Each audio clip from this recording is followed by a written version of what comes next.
नमस्कार, बुलेटिन में स्वागत है आपका और मैं हूं आपके साथ जागृति खंतवाल। बुलेटिन का आगाज करेंगे बड़ी खबर के साथ। लखनऊ प्रशासन का बड़ा फैसला, पूरे जनपद में धारा 144 लागू, 31 दिसंबर तक लागू रहेगी धारा 144। तो वहीं आपको बता दें कि आगामी कार्यक्रमों के चलते ये बड़ा फैसला लिया गया है और बिना इजाजत धरना प्रदर्शन पर भी कार्रवाई की जा सकती है। ये बड़ी खबर, बड़ी जानकारी आपको बता रही, जहां धारा 144 पूरे जनपद में लागू किए जाने के आदेश जारी किए गए। लखनऊ प्रशासन ने आगामी त्योहारों को और कार्यक्रमों को देखते हुए बड़ा फैसला लिया है कि पूरे जनपद में 31 दिसंबर तक धारा 144 लागू रहेगी। साथ ही आपको बता दें कि आने वाले कार्यक्रमों को देखते हुए प्रशासन की ओर से ये बड़ा फैसला लिया गया और ऐसे में बिना इजाजत धरना प्रदर्शन करने पर भी कार्रवाई होगी।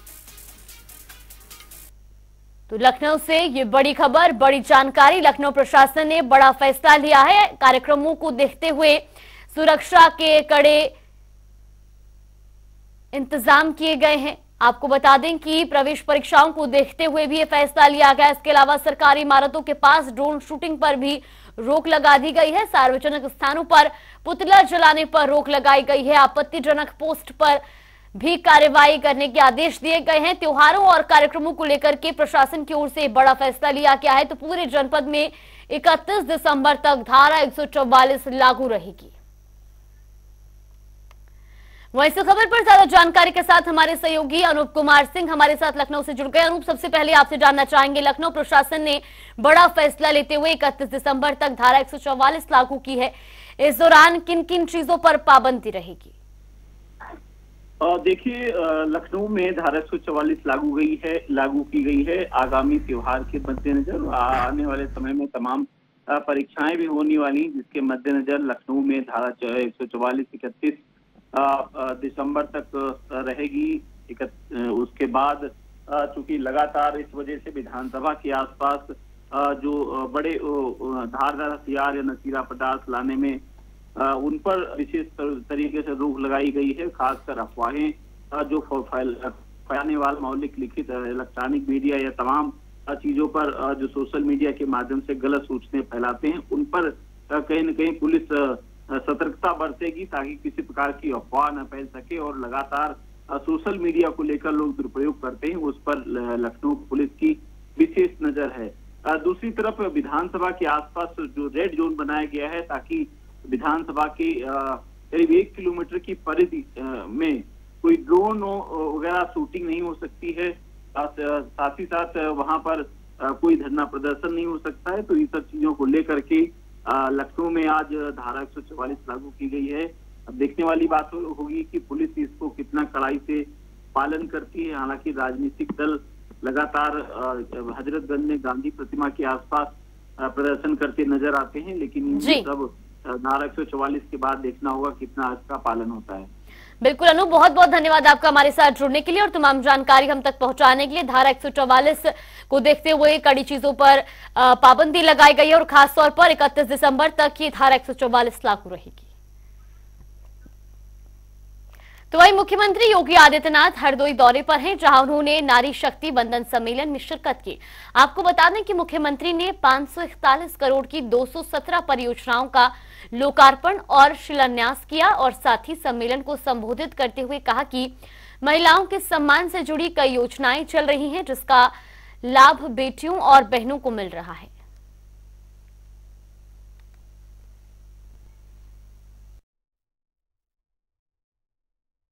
अनेक योजनाएं प्रभावी ढंग से आगे बढ़ रही हैं। आज उसका परिणाम हम सबके सामने है। आज आप देख रहे होंगे, एक सामान्य शिक्षक से लेकर के आज चंद्रयान की उड़ान तक के कार्यक्रम के साथ आधी आबादी जुड़ी हुई है। पंचायत से लेकर के स्थानीय निकाय तक पहले से ही उन्हें 33% आरक्षण की सुविधा का लाभ मिला था। अब प्रधानमंत्री जी ने यह व्यवस्था पुख्ता करती है कि परिसीमन के बाद जब नए परिसीमन के आंकड़े सामने आएंगे तो उस समय 1/3 सीटों पर महिलाओं को भी विधायक और सांसद बनने का अवसर प्राप्त होगा। इसके लिए आप सभी बहनों को हृदय से बधाई देने के लिए आज मैं स्वयं हरदोई जनपद में आया हूं। भाइयों बहनों, हम सब जानते हैं ये सभी कार्यक्रम आपके माध्यम से समाज के सशक्तिकरण और एक समर्थ और स्वावलंबी भारत निर्माण के लिए प्रधानमंत्री जी के द्वारा उठाए गए कदमों का परिणाम है। वहीं मध्य प्रदेश विधानसभा चुनाव में इंडिया गठबंधन के तहत सीटें न मिलने के बाद अब उत्तर प्रदेश में भी समाजवादी पार्टी और कांग्रेस में दरार बढ़ती नजर आ रही है। जुबानी जंग के बीच सपा मुखिया अखिलेश यादव ने साफ साफ संकेत दे दिए हैं कि लोकसभा चुनाव के दौरान कांग्रेस से सीट शेयरिंग को लेकर कोई कॉम्प्रोमाइज नहीं किया जाएगा। उन्होंने पार्टी नेताओं और कार्यकर्ताओं को यूपी की सभी 80 सीटों पर चुनाव लड़ने और कम से कम 65 सीट जीतने का लक्ष्य दिया है। तो वहीं इस गणित में महज 15 सीटें ही कांग्रेस आरएलडी एडीके के लिए बची हैं। साथ ही आपको बता दें कि कांग्रेस ने भी प्रदेश की सभी 80 सीटों पर तैयारी का ऐलान कर दिया है।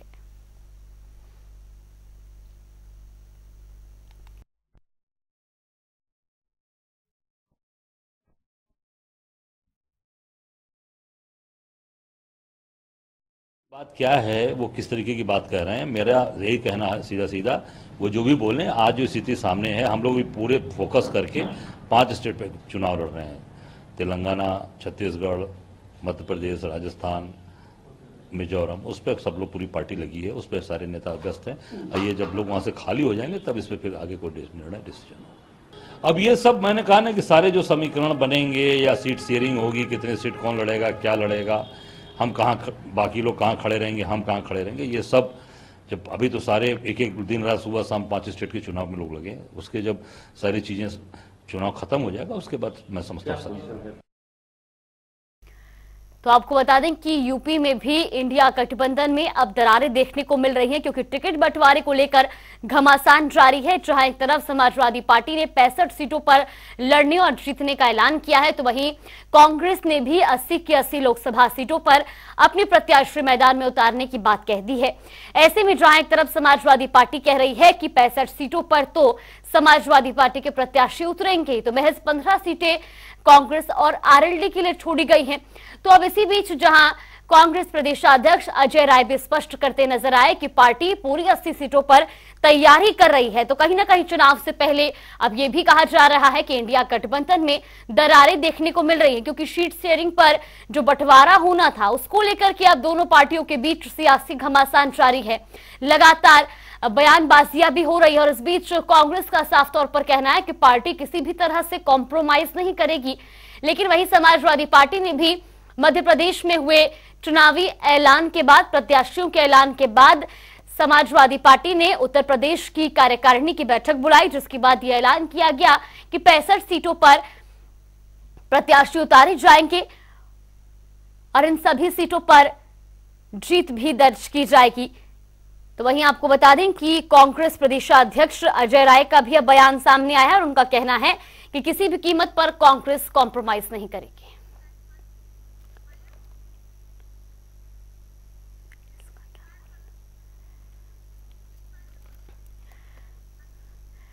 तो वहीं इसी खबर पर हमारे साथ भारतीय जनता पार्टी से प्रवक्ता सुरेंद्र मैथानी जी जुड़ गए हैं। बहुत बहुत स्वागत है आपका जनता टीवी पर। सुरेंद्र जी, देखिए, एक तरफ तो इंडिया अलायंस से बात करता है कि गठबंधन में हम चुनाव लड़ेंगे और बीजेपी का सुपड़ा साफ करेंगे, लेकिन अब तो प्रदेश में इंडिया अलायंस में दरार देखने को मिल रही है, तो क्या लगता है लोकसभा चुनाव में इसका फायदा मिलेगा आपको? हाँ, देखिए, फायदा नुकसान की तो बात नहीं है, लेकिन जब स्वार्थों के आधार पर राजनीति हो और जनता के स्वार्थ की अनदेखी हो और नेता विहीन, मुद्दा विहीन अगर राजनीति जब ये करेंगे इंडिया वाले, ये आईएनडीए वाले, तो आप ये मान लीजिए कि कभी भी इनमें एका नहीं हो सकती, क्योंकि इनके वोट बैंक एक ही प्रकार के हैं।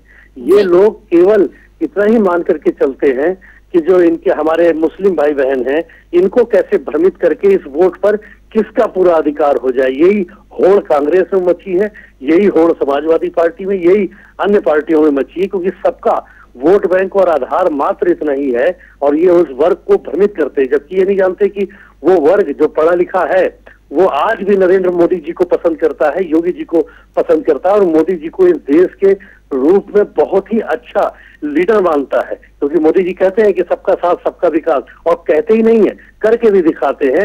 इसी आधार पर जैसे योजनाओं का लाभ प्रत्येक वर्ग को मिलता है, प्रत्येक तबके को मिलता है, प्रत्येक धर्म क्षेत्र भाषाभाषी के लोगों को मिलता है। ये देख करके ये लोग बौखलाहट में हैं। इनको लगता है कि INDIA क्या नेता कौन है, कि नेता इनके, चूंकि इनको लगता है कि हम नेता हों, उनका लगता है हम नेता हों, फिर उनको लगता है कि हमारा वोट बैंक ना सरक जाए, हमारा वाला इनके पास ना चला जाए।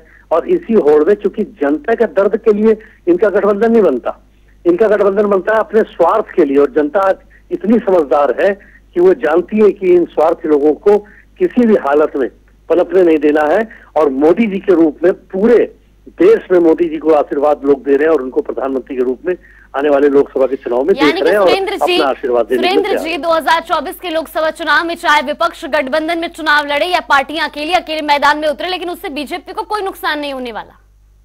नहीं, देखिए, हमको कोई नुकसान इसमें नहीं होने वाला है कि हम पूरे 5 वर्ष लगातार, और मोदी जी पूरे 9 वर्ष और योगी जी उत्तर प्रदेश में 7 वर्ष लगातार अपनी सरकार को, गरीबों को, जरूरतमंद लोगों को समर्पित करते हुए ठीक प्रकार से कानून व्यवस्था और पूरे देश के मान को मोदी जी के द्वारा पूरे विश्व में बढ़ाना और भारत को विश्व गुरु के रूप में आगे बढ़ाना, प्रत्येक तबके के लोगों को अपनी योजनाओं से लाभान्वित करना, इसके लिए काम करते रहते हैं।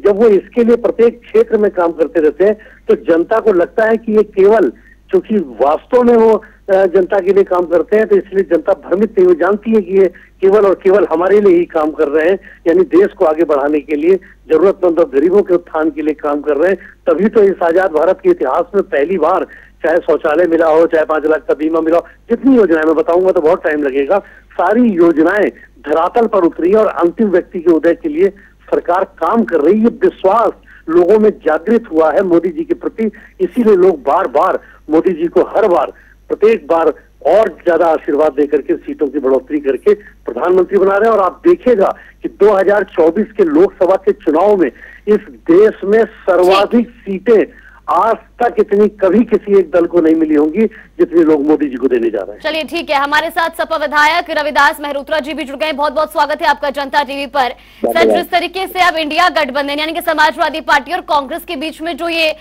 सीट शेयरिंग को लेकर के जो एक घमासान जारी है, उसको लेकर के आपको नहीं लगता है कि अब जो बीजेपी है उससे फायदा पहुंच सकता है?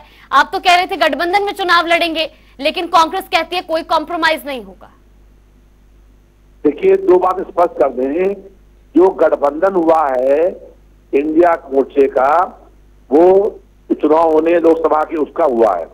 2024 में होने वाले लोकसभा चुनाव के लिए 26 विपक्षी पार्टियों ने मोर्चा बनाया है, उसका नाम इंडिया है जी। और ये गठबंधन जो है विधानसभा चुनाव के नहीं है।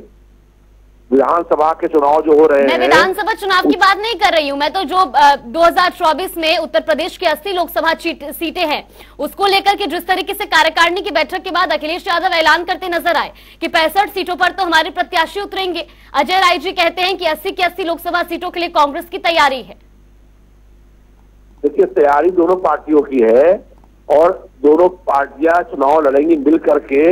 इंडिया मोर्चा चुनाव लड़ेगा, उसमें कोई दरार नहीं है। इंडिया मोर्चा बहुत मजबूत है और भारतीय जनता पार्टी की सरकार को हराने का काम करेगा। 2024 में इंडिया मोर्चे की सरकार बनेगी। एक बात, दूसरी बात ये, अभी हमसे पूर्व जो है सतोता बोल रहे थे कि बहुत काम किया प्रधानमंत्री जी ने। वास्तव में बहुत काम किया उन्होंने। लाल किला बेच दिया, रेलवे बेच दी, एयरपोर्ट बेच दिए, LIC बेच दी, बैंक बेच दिए, एयरलाइंस बेच दी और बाकी सब कुछ बेचने की तैयारी में है। बहुत काम किया। अभी तक जो है 1000 और 500 के नोट बंद कर दिए, उसका आज तक कोई हिसाब नहीं है कितने नोट आए, छपे कितने। 2000 नोट बंद कर दिए, बहुत काम किया। नोट बंद करने के बाद कोई हिसाब नहीं है कि 2000 नोट बंद करने के बाद कितने नोट आए और कितने गए। बहुत महंगाई बढ़ाई है, बहुत काम तो हुआ है। चलिए ठीक है, जो रोजगार सुरेंद्र मैथानी जी, सुनिए जी, जो सुन तो लीजिए, हमारी बात भी तो, रोजगार जो लोग लगे हुए थे उनको बेरोजगार कर दिया है, इतना बड़ा काम किया है। चलिए ठीक है, आपके इन तमाम आरोपों का जवाब भी ले लेंगे रविदास जी, लेकिन आप कह रहे हैं कि कोई दरार नहीं है, मजबूती से इंडिया मोर्चा लड़ेगा। आपके ही शीर्ष जो नेता है वही बयानबाजी कर रहे हैं कि कॉम्प्रोमाइज नहीं होगा। चलिए ठीक है, सुरेंद्र मैथानी जी। जी देखिए, पहली बात तो ये कि राजनीति में ये लोग कभी सच नहीं बोल सकते और ज्ञान का वर्धन बहुत आवश्यक है, बहुत आवश्यक होता है। आप ये भी नहीं जानते, ये असल में इनकी चिंता केवल इतनी है कि मोदी जी को हराओ, मोदी जी को गाली बको, मोदी जी को कैसे नीचे खींच के लाओ। इनकी चिंता ये नहीं है कि देश कैसे बढ़े, गरीबों का कैसे भला हो, जनता का कैसे भला हो, ये इनकी चिंता नहीं है। इनकी चिंता मोदी जी है। मोदी जी इनके दिमाग में भय भर गया इसलिए कि लोगों का आशीर्वाद मोदी जी को प्राप्त हो रहा है। ये अगर बताएंगे भलाई के काम कि मोदी जी ने क्या किए, तो ये अपनी विधानसभा क्षेत्र में जाएं और वहीं पर जाकर के लोगों से पूछ लें तो आम जनता बता देगी कि मोदी जी ने क्या क्या किया है। मैं बताऊंगा तो पूरी डिबेट उस पर चली जाएगी। लेकिन इनको इनके नेताओं ने भी, चाहे अखिलेश यादव जी को आप देख लीजिए किस तरह के इन्होंने बयान दिए हैं। क्या किसी से छुपा है? आप लोगों ने दिखाया है कि अजय राय जी और अखिलेश यादव जी के बीच कितनी तलखी और किस प्रकार के ओपन मीडिया में जाकर के एक दूसरे पर आरोप प्रत्यारोप करना और एक दूसरे को नीचा दिखाना। क्या गठबंधन करेंगे? किस प्रकार से एक गठबंधन इनका, चूंकि इनका उद्देश्य ही नहीं है कि जनता के लिए ये काम करे, जनता की भलाई के लिए काम करे। इनके दिमाग में तो सिर्फ इतना है कि मोदी जी को खींचो और सब मिलकर के कैसे मोदी जी को नीचे खींच लो। इसमें भी ये एक इसलिए नहीं हो पा रहे कि इनके वोट बैंक की लड़ाई इनके बीच में फंस जा रही है। चलिए ठीक है, रविदास मेहरोत्रा जी, कम शब्दों में आपकी प्रतिक्रिया। वोट बैंक के लिए जो आपके बीच में ये सीटों का शेयरिंग है वो अटका हुआ है। देखिए, जो गठबंधन बना इंडिया मोर्चा ये बहुत मजबूत है। जो लोग अफवाह फैला रहे हैं उनका अपनी आप अफवाह जो फैला रहे हैं वो एक दो महीने के बाद जनता अपने आप जान जाएगी कि कितनी अफवाह फैलाने का काम हो रहा है। और कह रहे हैं कि मेरे क्षेत्र में काम किया मोदी जी ने, पूछ लीजिए कौन सा काम किया मोदी जी ने मेरे क्षेत्र के अंदर। और जो है झूठ बोलने से कोई काम नहीं होता है। असत्य और अन्याय के सहारे जो है सरकार बचल रही भाजपा की। दमन, जुल्म, तानाशाही, झूठे मुकदमे लगाना, इससे नहीं, इससे सरकार। और महंगाई लगातार बढ़ रही है, जनता परेशान है बेरोजगारी से। हमारा मुद्दा ये नहीं है किसी को हटाना, हमारा मुद्दा है कि जो समाज के शोषित, पीड़ित, दलित, पिछड़े वर्ग के लोग, अल्पसंख्यक और कमजोर वर्ग के लोग हैं उनको न्याय मिले, उनको उनका हक मिले, उनको अधिकार मिले, उनको सम्मान मिले। और जनता आज कितना परेशान है, महंगाई इतना हो रही है। जो लोग रोजगार लगे हुए थे उनका रोजगार छीन लिया गया है, पूरा देश बेचने की तैयारी कर रहे हैं। तो हमारी लड़ाई किसी व्यक्ति से नहीं है, हमारी लड़ाई व्यवस्था से है। चलिए ठीक है रविदास मेहरोत्रा जी, सुरेंद्र मैथानी जी, आप दोनों का बहुत बहुत धन्यवाद हमारे साथ जुड़ने के लिए। कहीं ना कहीं जिस तरीके से दोनों पार्टियों के बीच में जो अब तीखी तलख बयानबाजी है वो तो तेज हो चुकी है, लेकिन इस बीच जो अब सफाई एक तरफ से पेश की जा रही है वो कहीं ना कहीं शीर्ष नेताओं के बयानों से मिलती जुलती नजर नहीं आ रही। तो वहीं सहारनपुर में जैन समाज के लोगों ने वार्षिक गजरथ यात्रा निकाली। इस मौके पर प्रदेश के औद्योगिक विकास राज्य मंत्री जसवंत सिंह सैनी, विधायक राजीव गुंबर समेत तमाम लोग मौजूद रहे। इस दौरान महिलाएं भी लोक नृत्य करती नजर आईं।